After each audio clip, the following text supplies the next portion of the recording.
As the referee for our school's 18th annual basketball tournament, I blew the whistle to start the finals. Watch out! Suddenly, Michael, the number 9 player from the environmental engineering department, sprinted towards me but couldn't save the ball. Using his momentum, he fell into the crowd, who cushioned his fall. He quickly pushed off the ground and stood up in one fluid motion. Sorry about that. My ear tingled a bit, and my face felt warm. Adjusting the brim of my cap, I thought, what a guy, no sense of personal space. But he sure plays basketball well. The game continued with the crowd's cheers growing louder. The score was tight, and it was the final crucial moment. Michael broke through with the ball, reached the three-point line, jumped, shot, and scored in one smooth motion. I blew the whistle to signal the end of the game. A buzzer beater. The crowd erupted in celebration. Michael is the best. My husband is the best. I looked over and saw a trendy girl with smoky eye makeup, diamond-studded hoop earrings, a cropped t-shirt, and a mini-skirt. The game continued, and the cheers grew louder, the entire court buzzing with excitement.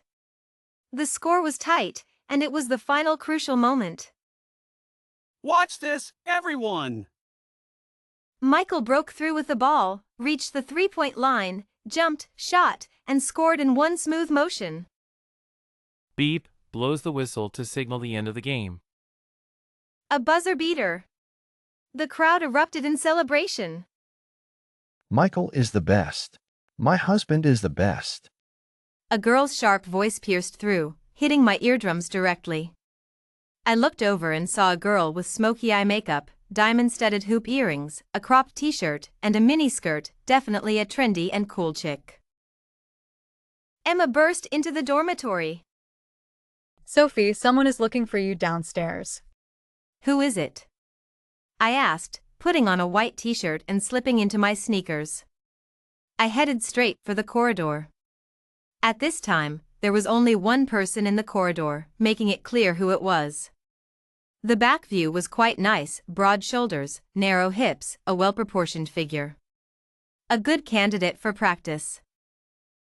Acting all mysterious, let's see what you've got. I reached out to grab his left shoulder, but he was even more agile than I expected. He sidestepped, turned, and grabbed my wrist. I was about to brace myself when, unexpectedly, he was too strong. He pulled my wrist and used my arm to choke me. I was yanked and bang, slammed into a wall of muscle. Ouch! Ow! I turned to see his face. It's you! Sorry, reflex. I rubbed my wrist and rolled my eyes at him. What do you want? I'm here to apologize. I almost knocked you over on the court today. I'm really sorry. You didn't even touch me, no need to apologize. I stepped back a couple of steps to keep some distance.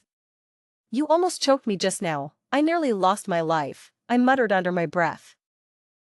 Seeing me rub my wrist, he took a step forward, closing the distance. Did you sprain your wrist? Let me take a look. Before I could refuse, his warm hands enveloped my wrist. He massaged it with both hands, and the soreness eased significantly. I looked up and saw his high nose bridge and fluttering eyelashes. Besides the discomfort in my wrist, I could hear my heartbeat.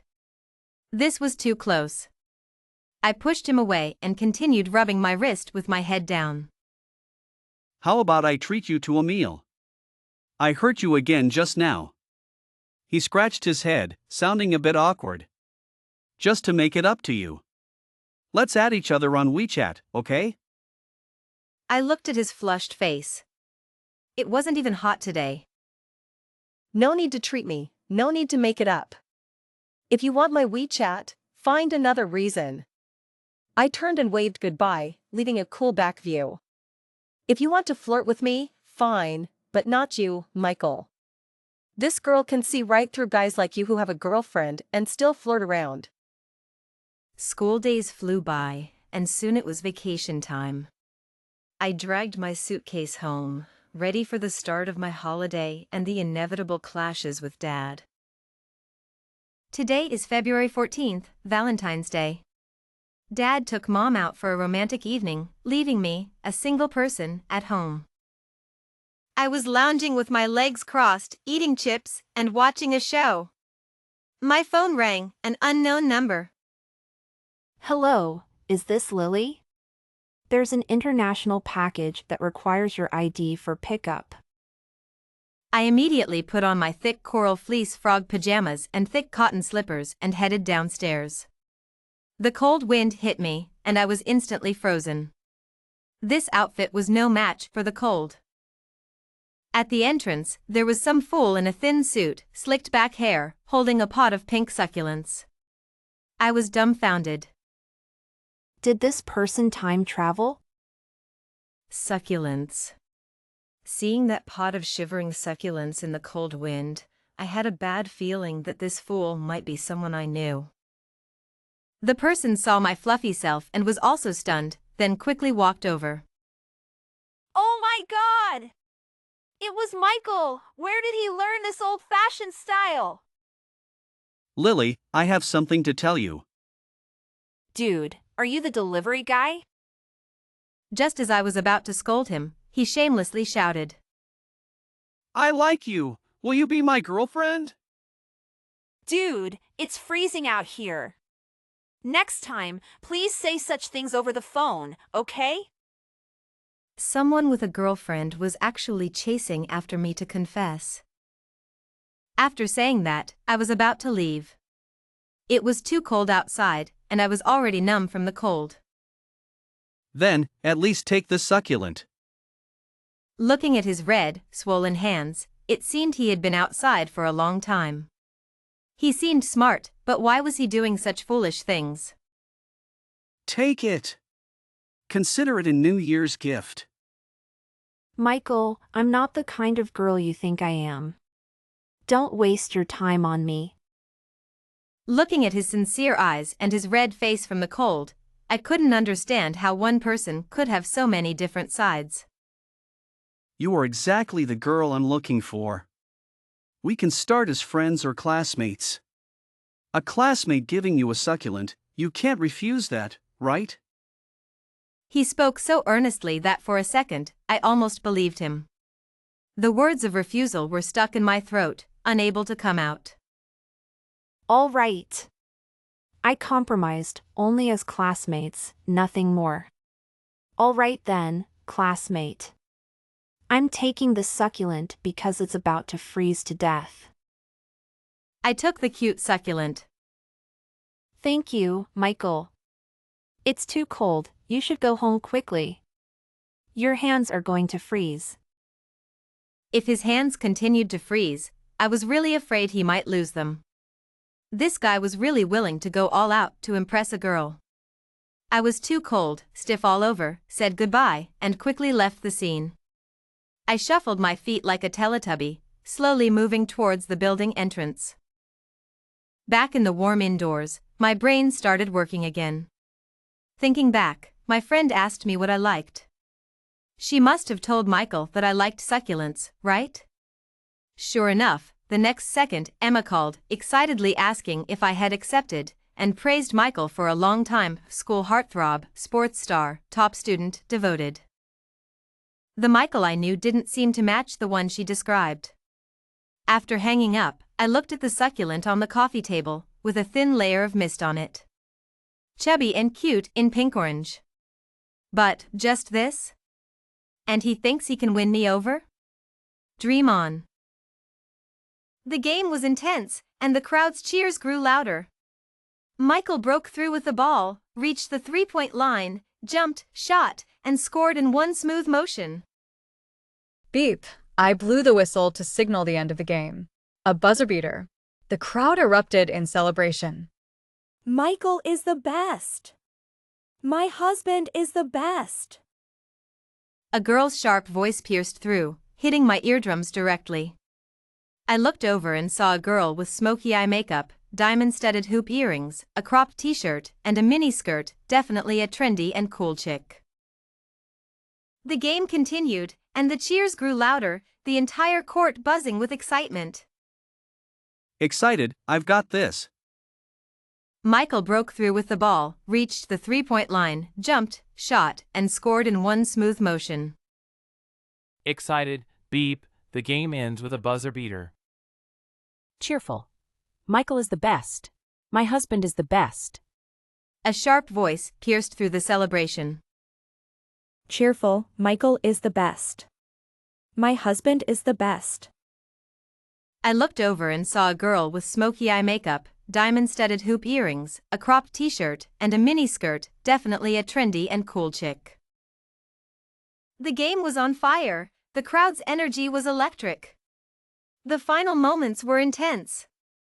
Michael darted through the court, leaping from the three-point line and scoring flawlessly. Beep, the whistle signaled the end of the game. The crowd went wild, celebrating Michael's buzzer beater. Michael is the best. My husband is the best. I turned to see a trendy girl, her smoky eye makeup and diamond-studded hoops catching the light.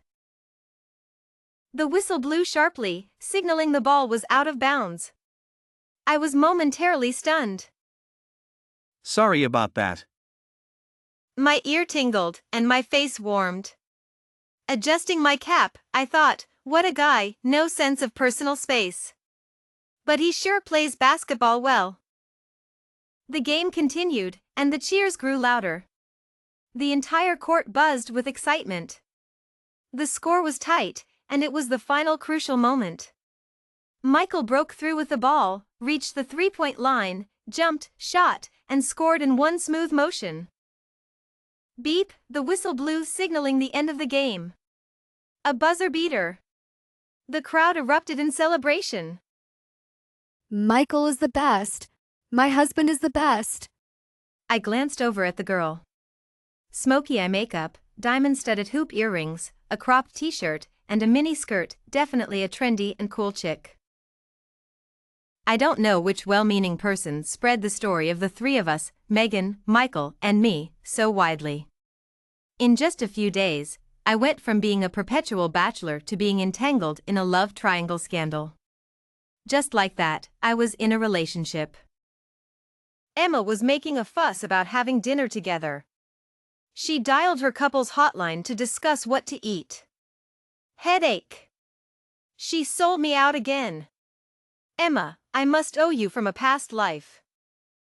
Dad, I'm not your soldier. You can't treat me like this. I have the right to choose. Your aunt has called many times. You're going to the U.S. next semester. Dad, our school's computer science department is among the top 10 in the country. Why do I have to go to the U.S.? Listen to me. I don't want to listen to you. You never respect me. Sophie, it's raining too hard outside. Come back. Don't worry about her. It's your spoiling that made her like this. The torrential rain washed over my body and face, but I felt an unprecedented sense of freedom. I was determined to follow my own path. After less than 5 minutes of reveling, I couldn't handle the rain's intensity anymore. I curled up under the bus stop sign, trying to shield myself from the wind and rain. It was freezing outside. I really wanted to give in and go home. To make matters worse, I had left my phone and wallet at home. At my usual pace and stamina, it would take an hour to run back to school. But today, after arguing with Dad and eating very little, I was exhausted. The little food I had for dinner was long digested.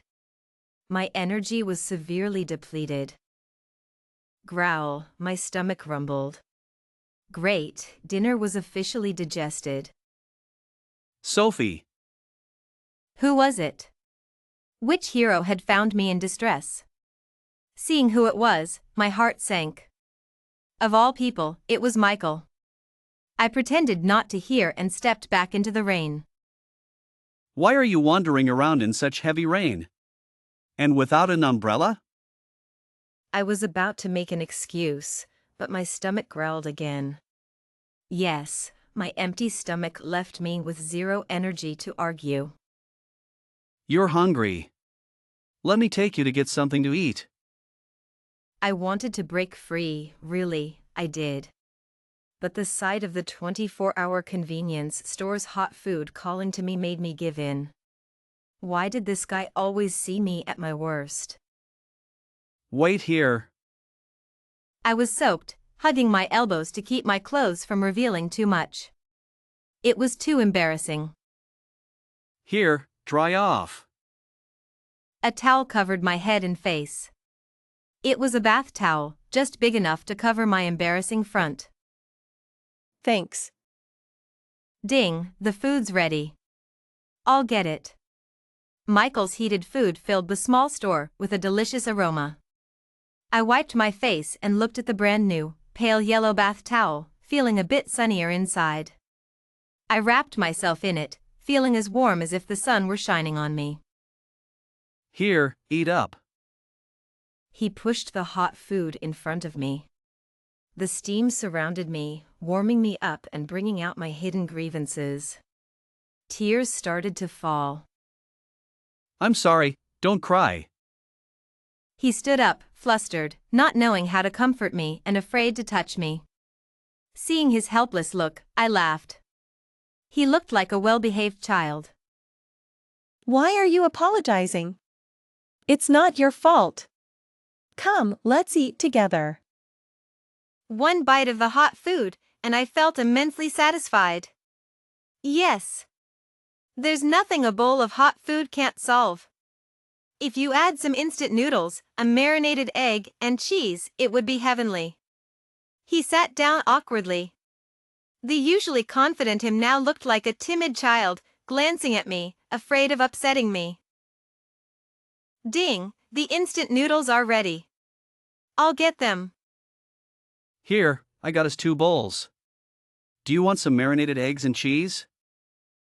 Yes, just like you. We slurped the delicious instant noodles together, like old friends, comfortable even in silence. To maintain the pleasant dining atmosphere, he didn't ask what had happened. Let's go. I'll take you home. I want to go back to school. Can I ask why? I don't want to follow my dad's arrangements. I breathed in the fresh post-rain air. That home was warm and loving, but sometimes it felt suffocating. Is it about going to the US? How did you know? I overheard my dad and Uncle Lily talking on the phone. Isn't your aunt in the US? She hopes you can study there. I don't know the details, but she probably thinks attending college here is a waste of time and wants you to get an education in the US sooner. My aunt? She's always been good to me, but why should my life be arranged by others? I'm already 19 this year. Don't I deserve respect and a say in my own life plans? The years of control and suppression from my dad were suffocating. That's why I chose to live on campus instead of commuting. Last time our families had dinner together, I felt that Uncle Lily loves you and protects you well, but he might not understand your personality. You two lack communication. You're right. In my dad's eyes, I'm still the little girl who relied on him for everything, but I've grown up. I looked at the boy beside me. Even though we were the same age, why did he give off such a sense of security? Maybe this is a good opportunity. You can have a good talk with your dad, let him see that you've grown up. Michael and I walked side by side on the damp road. I watched the dappled light and shadows under the street lamp, lost in thought. Sophie, there's nothing that can be achieved overnight. You have to believe that as long as you hold on to hope, you'll be unstoppable. Yes, as long as you hold on to hope, you'll be unstoppable. Sophie, thank you. Sophie, I want to. Michael suddenly stopped. I met his gaze. His eyes shone like stars in the sky. Sophie, I like you. You misunderstood me before. Can you reconsider me now? I lowered my head and wrapped the towel tighter around me. Michael reached out and pulled me into his arms. I instinctively tried to break free, but his arms tightened, holding me close. Can I think about it? He nodded and released me. I kept my head down, kicking at imaginary stones on the ground. I felt a bit overwhelmed, thinking about my dad and him. My brain felt overloaded, trying to process so much at once. He reached out and gently ruffled my hair. Don't rush. Take your time. Michael walked me to the alley entrance and watched until I went through the door before leaving. See you tomorrow. As soon as I got home, I rushed to my room to take a shower, afraid of facing Dad directly. By the time I finished my long, drawn-out shower, Dad and Mom were already sitting in the living room, looking stern. Dad, Mom. You still know how to come home. You left with such determination, didn't you? Look at Michael, he even had his dad call us to let us know he was safe. And look at you, a girl with no sense of propriety, always running wild. Dad! Enough! If you want me to leave, I'll never come back. Mom quickly grabbed Dad's arm. Don't argue. Talk to her calmly. Argue? She's my daughter, and she's embarrassing me. Dad's face was red with anger. I couldn't understand what had happened to make him so furious, to make me the villain in an instant. You just want me to be your puppet, right? You want me to do whatever you say, without any thoughts or judgment of my own. Dad stood up and raised his hand. Hit me. Go ahead, hit me like you did when I was a child. Tears welled up in my eyes. Dad was stunned. Dad, do you remember the last time you hit me? Do you know why you stopped hitting me after I started middle school? Tears blurred my vision and my memories. Because I was scared. It hurt too much. I thought if I obeyed, if you were happy, I wouldn't get hurt. I wiped the tears from my face. From that moment on, I wasn't myself anymore. I was a puppet. You chose my university, my major, all under the guise of doing what's best for me, interfering in my life. I endured it all, but I won't go to America this time. I won't leave the friends I've worked so hard to make. Dad, your love is a shackle, a wall, trapping me in the world you think is safe. In the world you like. But what about my life, my world, Dad? I'm suffocating. You're driving me crazy. You're a thief, stealing my life, stealing my right to live. Looking back at that day, I realize I was out of my mind. I had never dared to speak up to Dad like that before. My emotions surged, and years of grievances poured out all at once, without warning, without holding back. When I finally cried myself out, Dad slowly lifted his head. Sophie, am I really that bad? For the first time, I saw doubt in my strong, stern father's eyes. He always seemed so high and mighty. In that moment, the crow's feet around his eyes were glaringly obvious. I suddenly felt a bit panicked. I got up and leaned on Dad's shoulder. Dad, I just don't want to go to America. I don't want to leave home, leave my friends. I want to make a decision for my own life for once. But Dad is doing this for your own good. Why can't you understand? Dad's voice was rising again.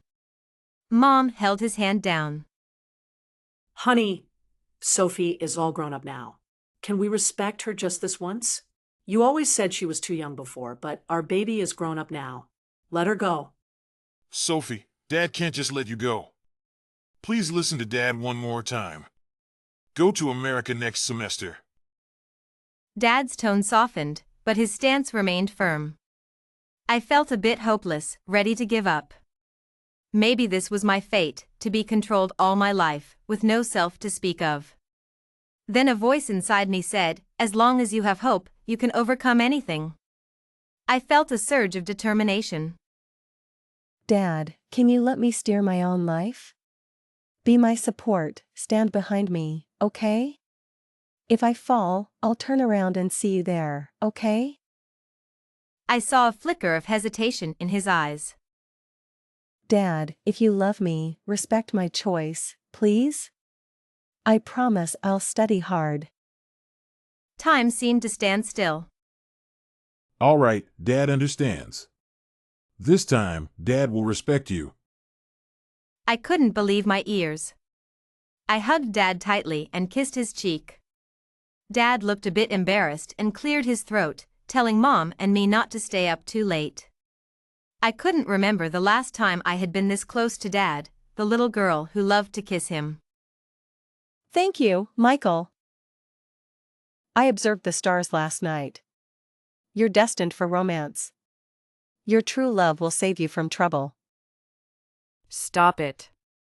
It's raining and overcast today. You're really well informed. Just get to the point. I'm exhausted. I had just had a big fight with my dad and was completely worn out. Latest intel, Michael really went all out this time. He got some people to deal with those troublemakers, and they were all sent away. The school even issued a notice criticizing Megan. Her family arranged for her to withdraw and prepare to go abroad. I had a headache. I didn't know what kind of virus I had caught, but my sleep had been terrible these past few days. Every night, I dreamt of being a goalkeeper diving for the ball, waking up with a headache and sore legs. I was so tired. Oh my, the scene downstairs is too much. Someone's confessing to Michael with a ton of roses. Ho! I blurted out and jumped down from the top bunk. I dashed out of the dormitory, not hearing my roommate's conversation at all. My mind was filled with the thought of Michael being successfully confessed to. As soon as I stepped out of the dorm, I saw Michael. Michael, I ran over in a flash. Just in time. Sophie, do you like me? I like you. My voice trembled a bit. After saying this, all the frustration of the past few days dissipated. I like you too. He cupped my face, kissed my forehead, and hugged me tightly. Emily laughed triumphantly in Kevin's arms. I had been tricked again. Oh my God, what a jerk. But his back felt so good. Narrator, tone, friendly. I was standing outside the dormitory, fumbling for my keys to open the door, when I heard Emma's loud voice on the phone. Emma, to serious Kevin, can you believe Michael? I told him to buy succulents and jewelry to confess, and this guy bought earrings. Doesn't he know Sophie doesn't have pierced ears? Kevin, tone, amused. No wonder he was stunned when he saw Sophie didn't have pierced ears. These two are a perfect match of cluelessness. Emma, tone, cheerful CH letter earrings, how romantic. He even looked up that giving earrings symbolizes listening to your loved one's heart forever. That's something. Kevin, tone, curious. I'll look up the meaning of getting ears pierced. Wow, Emma, it says that when you meet your true love, you get your ears pierced, passing through a lifetime, so you'll always be together. The pain of piercing is unforgettable, just like you'll never forget this person. If you get your ears pierced for someone, you'll meet them again in the next life. Narrator, tone, thoughtful. Is it really that romantic? Thinking about how Michael always takes such good care of me, I decided to get my ears pierced for his CH earrings. Narrator, tone, determined. I walked to the small shop selling jewelry at the school gate and saw the sign that read ear piercing, 10 yuan a pair. That's it, I'm going in. Girl at shop, tone, friendly sister, please be gentle. I'm really afraid of pain. I'm begging you. Shopkeeper, tone. Cheerful, don't worry, little girl, it won't hurt. Narrator, tone, serious. Poppy, two gunshot-like sounds. Girl at shop, tone, shouting, ah, it's killing me.